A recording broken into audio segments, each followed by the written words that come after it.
Good morning अगला sir. कोई morning morning, कौन बोल रहा है? सर अमन जी। हाँ अमनदीप बोलिए। सर ये पूछना था कि आरएसआई एंड वॉल्यूम ये दोनों मोमेंटम रिप्रेजेंट करते हैं जी।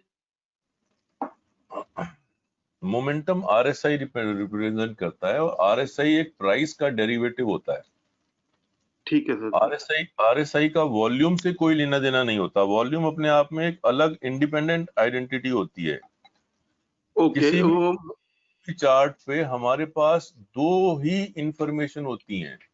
एक इंफॉर्मेशन होती है प्राइस, दूसरी इंफॉर्मेशन होती है वॉल्यूम। हाँ जी सर। तो जो मोमेंटम ऑसिलेटर्स होते हैं वो प्राइस के डेरिवेटिव्स होते हैं। वो प्राइस की स्टैटिस्टिकल कुछ फिगर्स बना के, कुछ फॉर्मूला बना के प्राइस से डिराइव किए जाते हैं।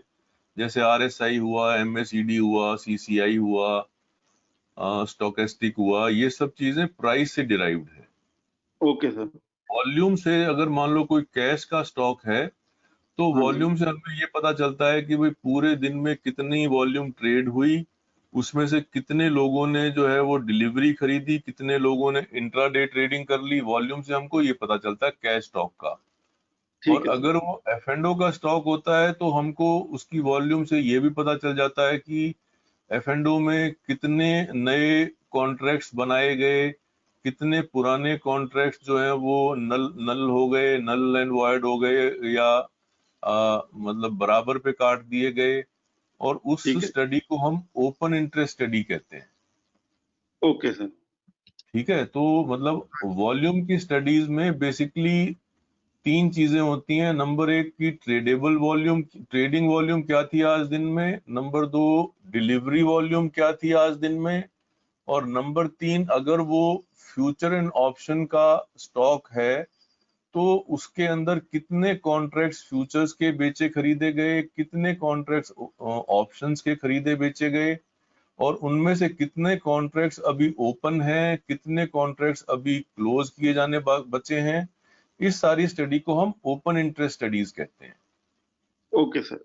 Open thank you. इंटरेस्ट का नेट नेट मतलब ये होता है कि इतने कॉन्ट्रैक्ट्स इस स्टॉक के, फ्यूचर के या ऑप्शंस के अलग अलग स्ट्राइक्स के अभी ओपन हैं, इसलिए इसको ओपन इंटरेस्ट बोला जाता है।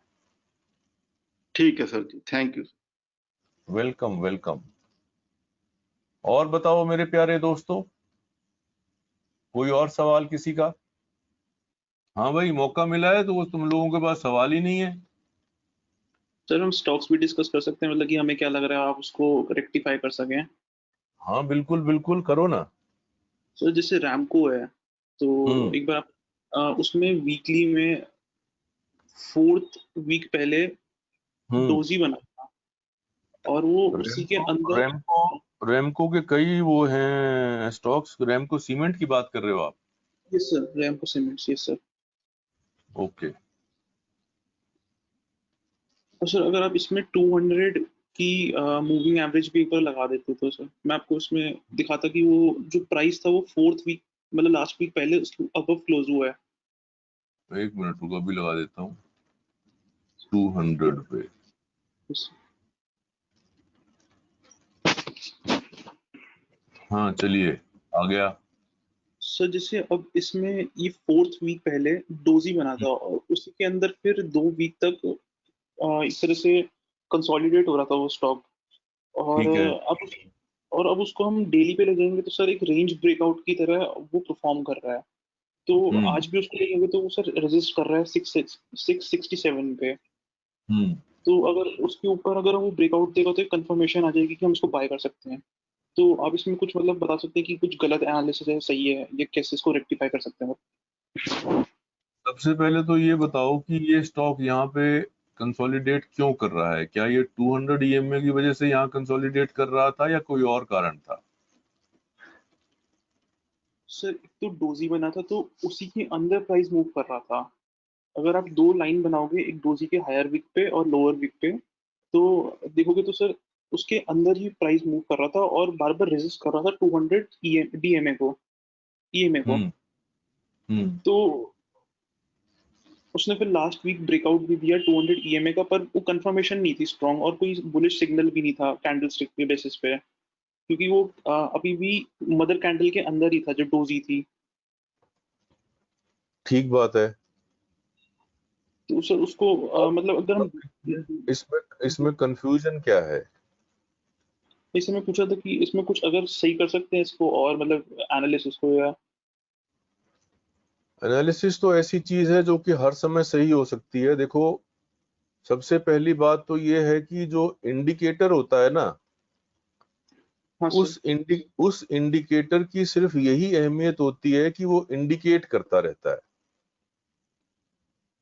वो डिक्टेट नहीं करता। डिक्टेट हमको प्राइस ही करता है, क्योंकि हम इंडिकेटर को तो ट्रेड करते नहीं है। हाँ सर। हम तो ट्रेड कर रहे हैं अपने प्राइस को। हम्म, तो इंडिकेटर से तो हम एक बायस पता कर सकते हैं। जैसे मोमेंटम ऑसिलेटर है तो हमको उससे बायस पता चल जाता है कि भाई अभी इसका जो है मोमेंटम फास्ट है, अभी इसका मोमेंटम जो है वो थका हुआ है। तो ऐसे ही जो 200 EMA है, इसका मेन यूजेज एक इंडिकेट करने का है कि हाँ, अब ये आमतौर पे ये माना जाता है कि जब तक कोई भी प्राइस 200 EMA के नीचे है तब तक जो है वो बियरिश टेरिटरी में है और उसको लॉन्ग नहीं करना चाहिए। लेकिन अब कुछ लोग उसको 200 कहते हैं, कोई उसको 100 कहता है, कोई 150 कहता है। चलो हम उस चक्कर में नहीं पड़ते। मेरा ये मानना है कि प्राइस एक्शन के में सबसे ज्यादा इंपॉर्टेंस जो है वो सपोर्ट, रेजिस्टेंस और डिमांड सप्लाई की होती है। अब ये वीकली चार्ट है, इस वीकली चार्ट में आप ये देखो, जब ये प्राइस यहाँ टूटा था तो उस वक्त तक ये वाला जो पॉइंट था ये एक सपोर्ट हुआ करता था। यानी यहां से अगर आप देखोगे तो इस पॉइंट से एक बार ये जैसे यहाँ से प्राइस ऊपर गया, फिर उसके बाद प्राइस यहाँ पे आया, सपोर्ट लिया, फिर ऊपर गया, और फिर उसके बाद जब इसने इसको तोड़ दिया तो ये वाला पर्टिकुलर पॉइंट है, ये हमारा एक रेजिस्टेंस बन गया। इस रेजिस्टेंस की ज्यादा अहमियत है इस 200 EMA के मुकाबले। तो इस रेजिस्टेंस को हम दो तरह से फाइन ट्यून कर सकते हैं। नंबर वन, हम ये जो पर्टिकुलर लाइन है, ये जो सबसे नीचे की कैंडल है, यहां पर एक लाइन खींच देते हैं ऐसे, इसका लो पकड़ते हुए एक लाइन खींच दी। अब हमने इस चार्ट को कन्वर्ट कर दिया लाइन चार्ट में, और इस लाइन चार्ट में ये जो पॉइंट बना, इस पॉइंट पे एक हॉरिजॉन्टल लाइन खींच दी। ठीक है, तो इस तरह से हमने इसके क्लोजिंग बेसिस पे एक रेजिस्टेंस को ड्रॉ कर लिया और कैंडलस्टिक बेसिस पे एक रेजिस्टेंस को ड्रॉ कर लिया, जो कि पहले सपोर्ट था और अब वो एज अ रेजिस्टेंस काम करेगा। इस बात को आप समझते हो ना कि जो how support turns into resistance and how yes sir. Resistance turns, है ना, समझते हो ना इस बात को? Yes sir, when तो अब हम आ जा support it turns हाँ to तो अब resistance. तो अब हम आ जाते हैं, ये हमारा एक जोन बन गया। अब ये जो हमारा जोन बना है, इस जोन को पार करना रैमको के लिए मुश्किल होगा वीकली चार्ट पे। अब हम इस वीकली चार्ट को कन्वर्ट कर देते हैं डेली चार्ट में। तो देखो, डेली चार्ट के अंदर बड़ी अच्छी चीज दिख रही है कि प्राइस यहाँ पर एक पर्टिकुलर रेंज में कई दिन से कंसोलिडेट हो रहा है। जो कि हमको वीकली चार्ट में डोजीज दिख रही थी, वो यहाँ पे ये दिख रहा है। और दूसरी बात ये पता चल रही है कि 200 डे की जो मूविंग एवरेज है, वो 200 वीक था पहले, अब ये 200 डे की जो मूविंग एवरेज है, प्राइस इसके ऊपर भी बंद होने की तैयारी में है। तो बस दूसरी बात ये है कि यहां से अभी तक वॉल्यूम का कोई सपोर्ट नहीं मिला कि वो इस लेवल को ब्रीच कर देगा कि नहीं करेगा। अगर प्राइस इस पॉइंट के ऊपर बंद होना शुरू हो जाए, इस पॉइंट के ऊपर, और RSI इस पॉइंट के ऊपर बंद हो जाए, इसके ऊपर बंद हो जाए, और नीचे से वॉल्यूम आपको इस रेड कैंडल वाली वॉल्यूम से ज्यादा बनती हुई नजर आए, तब आप उस ब्रेकआउट को कंफर्म मानिएगा।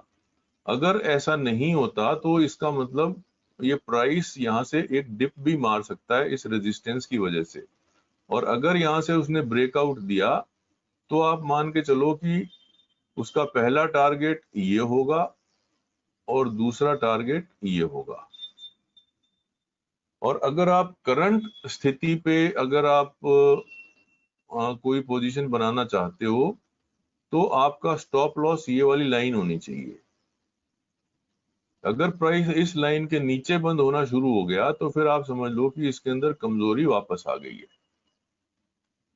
ये मैं आपको प्राइस एक्शन की एक समझ देने की कोशिश कर रहा हूं। ठीक है आर्यन? सर जैसे कि अगर जो आपने मार्क करा एरो चार्ट पे, अगर हाँ। उससे ऊपर चला जाता है सपोज, और हमारा RSI भी ब्रेकआउट देता है पर हमारा वॉल्यूम नहीं देता, तो सर एक तरह से हम उसको ब्रेकआउट मानेंगे या तीनों चीजें का कॉम्बिनेशन होना चाहिए?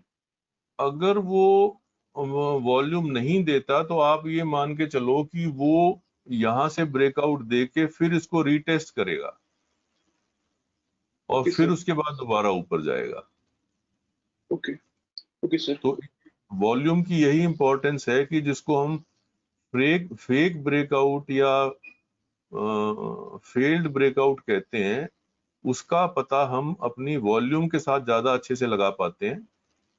तो अगर वॉल्यूम नहीं होती ब्रेकआउट में तो ज्यादातर एक ब्रेकआउट दिखा के ऐसे ऊपर स्पाइक दिखा के और फिर वो वापस नीचे आता है, फिर नीचे आके रीटेस्ट करता है और फिर 2-4 दिन और लगा के फिर ऊपर जाता है। ठीक है sir. Okay. Abhijit is asking something. Abhijit has written on the chat that, sir, is it necessary to learn data analysis to take trades in future options, or we can rely on price action to take trades? See, I have been telling in my Twitter, in my Facebook, in my Telegram posts that it has to be a combination of three things. Number one, price action. Number two, momentum analysis. Number three, open interest or data analysis. So it is basically a three-legged stool, and if you break even one leg of the stool will not be stable. So doing only data analysis, basically data analysis also tells you that where the positions are getting built. In fact, that is another way of indicating the support and resistance or the range of price, that range that price is likely to maintain in an expiry. There are times when price conforms to this range which is indicated by the data.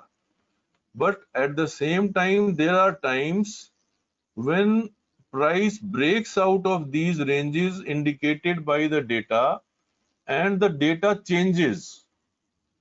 For example, as of now, if we see data in Nifty open interest, we find that 11,000 put and call both are getting accumulated, and price is therefore moving in a range today.